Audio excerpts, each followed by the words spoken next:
చంద్రబాబు సీఎంగా 15 సంవత్సరాల్లో ఉన్న ఏపీలో ఏ అభివృద్ధి చేయలేదని, అవినీతి మాత్రం విపరీతంగా ఉందని కేంద్ర మాజీ మంత్రి చింతా మోహన్ ఆరోపించారు.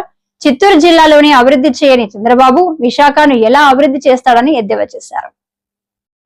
సంక్షోభంలో ఉంది ఆంధ్రప్రదేశ్ రాష్ట్రం కూడా.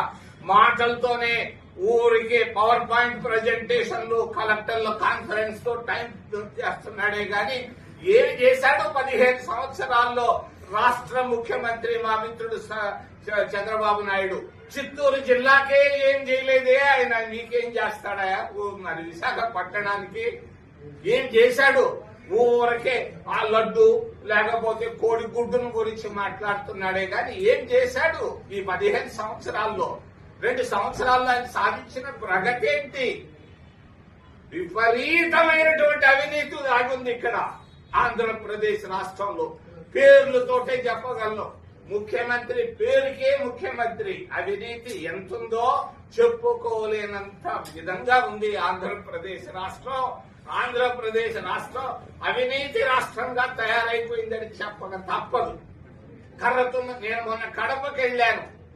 కడపలో ఒక గౌరవ ఎమ్మెల్యే గారు 1 కోటి రూపాయలు అడుగుతున్నారు రోడ్లకి. 2 సంవత్సరాలుగా ఇవ్వలేదు. 1000 కోట్లు పెట్టి కర్రతోన్న చెట్లు కొట్టుకుంటున్నాడు తాడేపల్లిలో. అవసరమా? చేయగలరా ఈయన? ఆంధ్రప్రదేశ్ లో అమరావతిలో ఈయన క్యాపిటల్ కట్టగలడా ఈ రోజుల్లో? ఎక్కడొస్తుంది? 50 సంవత్సరాలు కూడా ఉండుండొచ్చు అక్కడ హైదరాబాద్ లో. ఎందుకు పరిగెత్తావు తొందరపడి? కేసీఆర్ కేసు పెడతాడు, అరెస్ట్ చేస్తాడనే కదా. ఏం సాధించావు అని నన్ను అడుగుతున్నాను మా మిత్రుడు చంద్రబాబు నాయుడు. ప్రతిపక్ష నాయకుడు పాపం నేనేదో మాట్లాడుతుంటే చూసా, విన్నా. ఆయన అప్పులు ఎక్కువైపోయినాయి అంటున్నాడు. ప్రతిపక్ష నాయకుడుగా నువ్వు ముఖ్యమంత్రిగా నువ్వేం సాధించావు? వైఎస్ రాజశేఖర రెడ్డి కుమారుడు 11 సంవత్సరాలు రాష్ట్రాన్ని పరిపాలించారే. మరి కడపకి ఏం చేశారు? మనమే కడపకి వెళ్ళి అడిగితే దిక్కే లేదు. కడపలో కనీసం ఒక చిన్న పని చేయలేకపోయారు రాజశేఖర రెడ్డి కుమారులు 11 సంవత్సరాల్లో. ప్రతిపక్ష నేతగా మాట్లాడుతున్నాడే. మరి ఈ మధ్యంతా మాట్లాడుతున్నారు లిక్కర్ స్కామ్ లో 2000 కోట్లు తిన్నారని.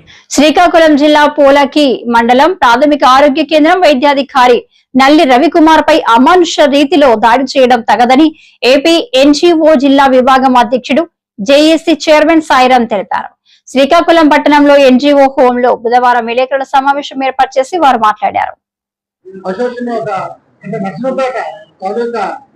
అధ్యక్షులైనా అలాగే కాకుండా ఒక ఎంప్లాయ్ మీద దాడి చేయాలంటే అది చాలా ఖండిస్తున్నాం. ఎందుకంటే ఒక ఎంప్లాయ్ మీద ఎవరు బయట వాళ్ళు దాడి చేయడానికి లేదు. ఎందుకంటే అక్కడ సుపీరియర్లు ఉంటారు, హెడ్ ఆఫీస్ ఉంటుంది, పోలీస్ యంత్రంగా ఉంటుంది, పైన కలెక్టర్ గారు ఉంటారు. వాళ్ళకి ముందు ఫిర్యాదు చేసి ఎవరు తప్ప ఎవరు రైట్ అంటే వాళ్ళు నిర్ణయించారు. కానీ ఒక వైట్ కార్డు ముందు ఉన్న ఎంప్లాయ్ మీద దాడి చేస్తే ఏ ఎంప్లాయ్ అయినా మేము సగౌరవంగా మేము ఒక ఉద్యోగం చేయాలంటే భద్రత లేని పరిస్థితులు ఈరోజు ఉన్నాం. బయట వాళ్ళు మాకు అరెస్ట్ చేయవలసిన అవసరం అయితే ఎంతవరకు ఉన్నదంటే మన యంత్రాంగం ఉంది, మన కరెక్ట్గా దృష్టిలో కూడా మేము కట్టుకున్నాము. ఎవరి వరకు న్యాయం ఉంటే వాళ్ళకి మేము సపోర్ట్ చేస్తాము. అన్యాయాన్ని మేము కూడా సపోర్ట్ చేయము.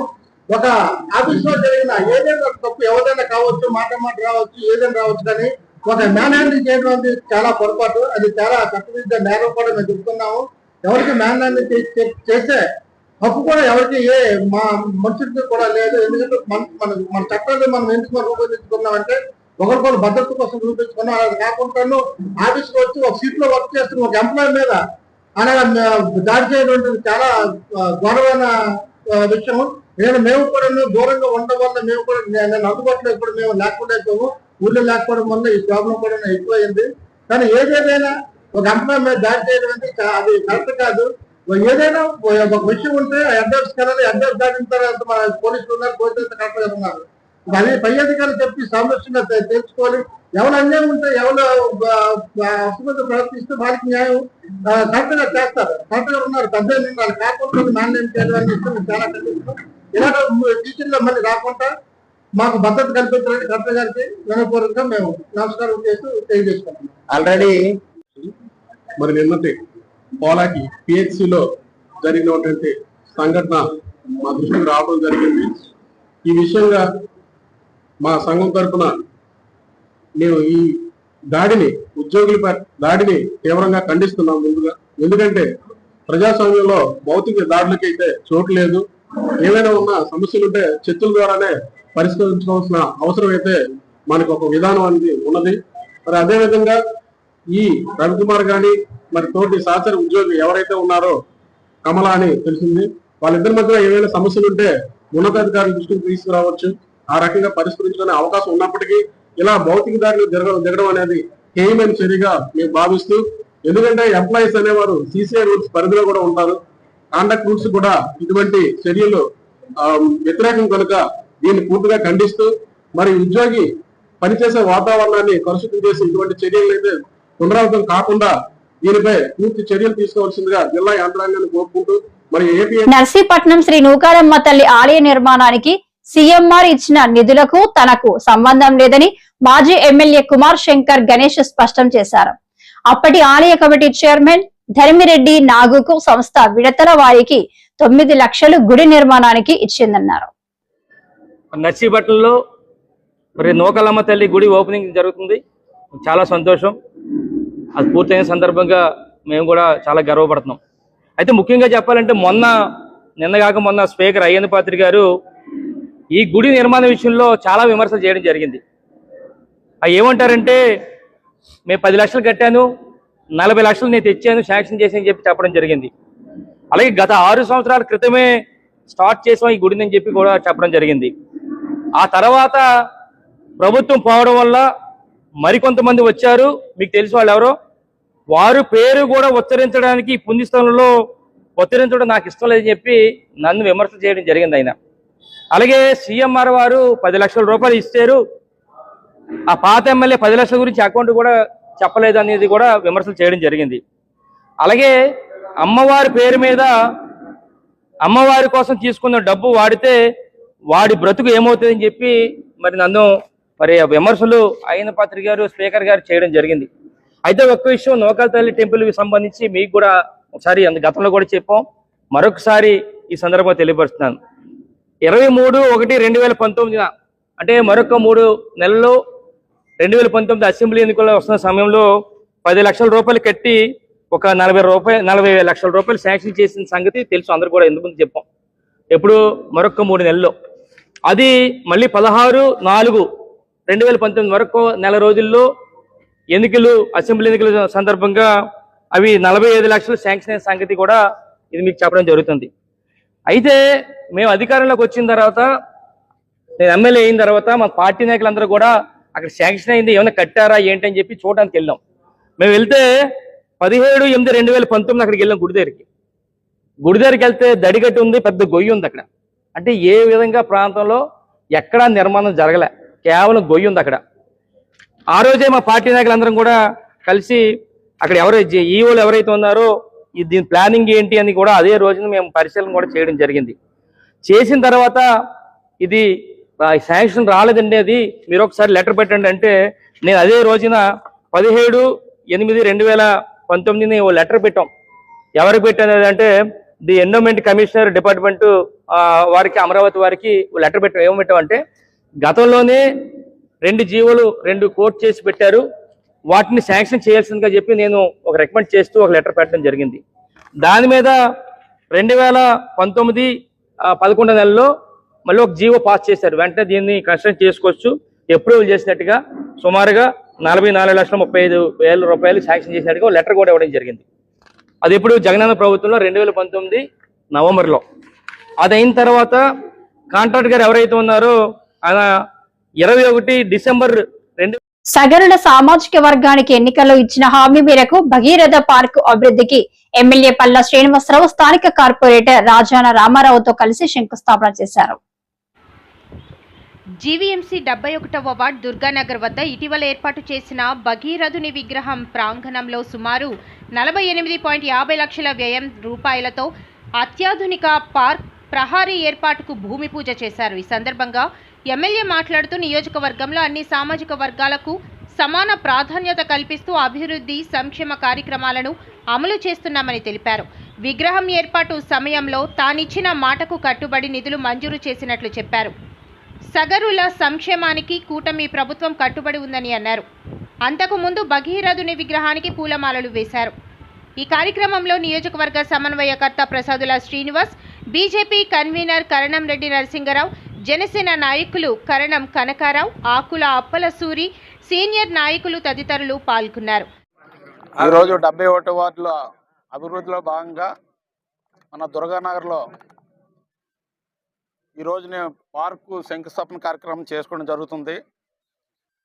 మరి ఈ భగీరథుడు విగ్రహాన్ని ఇక్కడ పెట్టడానికి స్థలం కావాలని 2014 మన శాసనసభ్యులు పల్లాశ్రీని గారికి సమస్యలు పెట్టినప్పుడు కూడా అక్కడ నుండి జిఎంసీ క్లియరెన్స్ ఇవ్వక అప్పుడు పెండింగ్లో ఉండిపోతే 2019 తర్వాత కూడా మళ్ళీ కొంత ప్రయత్నాలు చేయను, అవి మధ్యలో ఆగిపోవడం కూడా జరిగింది. మళ్ళీ శాసనసభ్యుడిగా అయిన తర్వాత మరి ఈ యొక్క ప్రాబ్లం ఇక్కడ వరకు వచ్చి ఉందంటే మరి వెంటనే ఆయన ఎలాగైనా చేద్దామనేసి నాతో చెప్పడం జరిగింది. నేను కూడా ఇంతవరకు లక్ష్మీసాగు ఉండేటప్పుడు ఓకే చేసామండి, కాకపోతే నా జోనల్ కమిషనర్ టెక్నికల్ ప్రాబ్లం మీద లేట్ చేస్తారు, ఆగిపోయింది అంటే నేను మాట్లాడుతాను, మీరు కూడా మాట్లాడండి అన్నారు. మరి అన్నట్టుగా మరి ఆయన వీళ్ళకి కొంత స్థలమైనా కాకుండా ఇక్కడ ఉన్న ఈ స్థలం అంతా కూడా మరి మొన్న స్టేట్ వైజ్గా ప్రోగ్రాం చేసి ఇక్కడ పాత కాంపౌండ్ వాళ్ళంతా ఇక్కడ ఉన్నదాన్ని అంతా తీసేసి ఈ స్థలాన్ని అంతా కూడా మరి ఒక పార్క్గా తీర్చిదిద్దాలి దుర్గానగర్ ప్రాంతానికి. ఎందుకంటే ఇక్కడ ఈ విగ్రహం పెట్టేటప్పుడు చాలా సమస్యలు వచ్చాయి.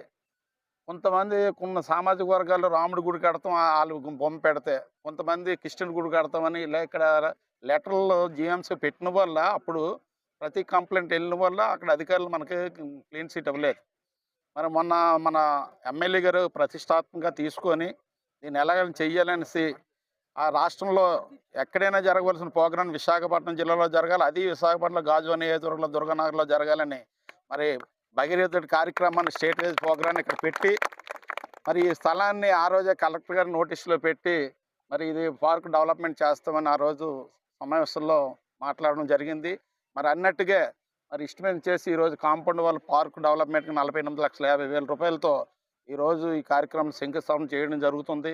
ఇంకా దీని అభివృద్ధి కమ్యూనిటీ. విశాఖ గాజువాకలో వైఎస్ఆర్సీపీ పార్టీ ఆవిర్భావ దినోత్సవం సందర్భంగా పాత గాజువాక జంక్షన్ లో వైఎస్ రాజశేఖర రెడ్డి విగ్రహానికి పూలమాల వేసి నివాళులర్పించిన గాజువాక మాజీ శాసనసభ్యులు తిప్పల నాగిరెడ్డి, గాజువాక వైఎస్ఆర్సీపీ ఇన్ఛార్జ్ తిప్పల దేవన్ రెడ్డి. ఈ కార్యక్రమంలో వైఎస్ఆర్సీపీ నాయకులు పాల్గొన్నారు. ఇన్ఛార్జ్ అయినటువంటి తిప్పల దేవన్ రెడ్డి గారు ఆధ్వర్యంలో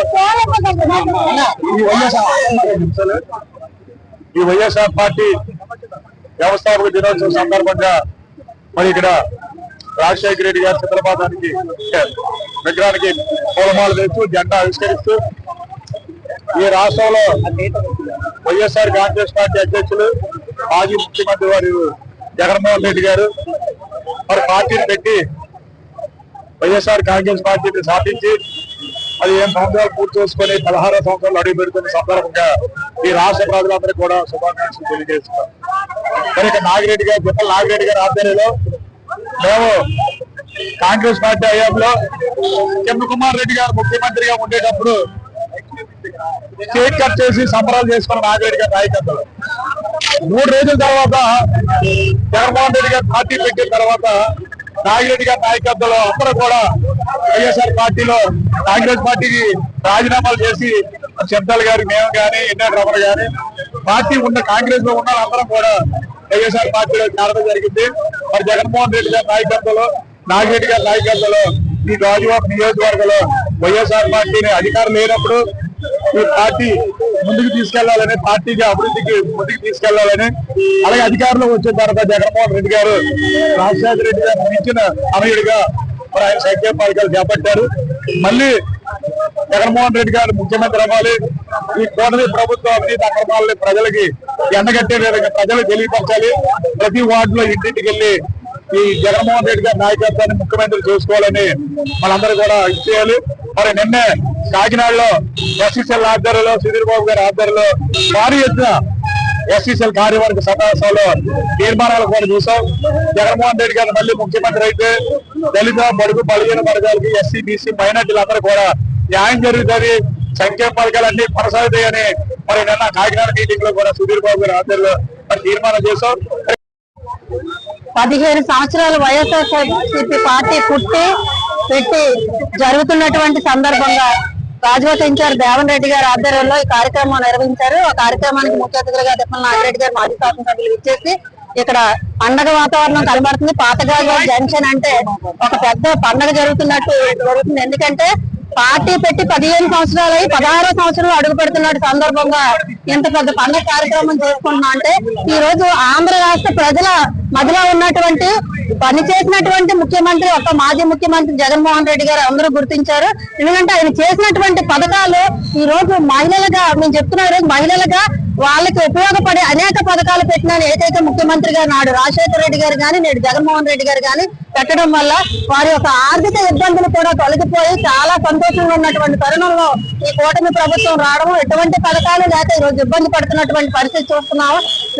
తక్కువలో చెప్పుకోవాలంటే వాళ్ళ వైఎస్ఆర్ చేయూత లాంటి పథకాలు, జగనన్న తోడు గాని, జగనన్న చేదోడు గాని, అలాగే పిల్లలకు అమ్మ ఒడి గాని, కాపు నేస్తం గాని, ఆటో వాళ్ళకి గాని ప్రతి ఒక్కటి కూడా ఉపయోగపడే కార్యక్రమాలు చేయబట్టే ఈ రోజు జగన్మోహన్ రెడ్డి గారి పరిపాలన ఆ మహిళలంతా అంత సంతోషంగా ఉన్నారు. కాబట్టి మరలా జగన్మోహన్ రెడ్డి గారు వస్తేనే ఈ రాష్ట్రానికి అందరికీ అందుబాటులో ఉంటే పేదల ముఖ్యమంత్రి మాజీ ముఖ్యమంత్రి జగన్మోహన్ రెడ్డి గారని ప్రతి ఒక్కరు గుర్తించారని ఈ సందర్భంగా ఇలాంటి 15 వసంతాలుగా ఎన్ని వసంతాలని చేసుకోవడానికి రాష్ట్ర ప్రజలందరూ కూడా ఉన్నారని చెప్పి మీ ద్వారా తెలియపరుచుకుంటున్నారు.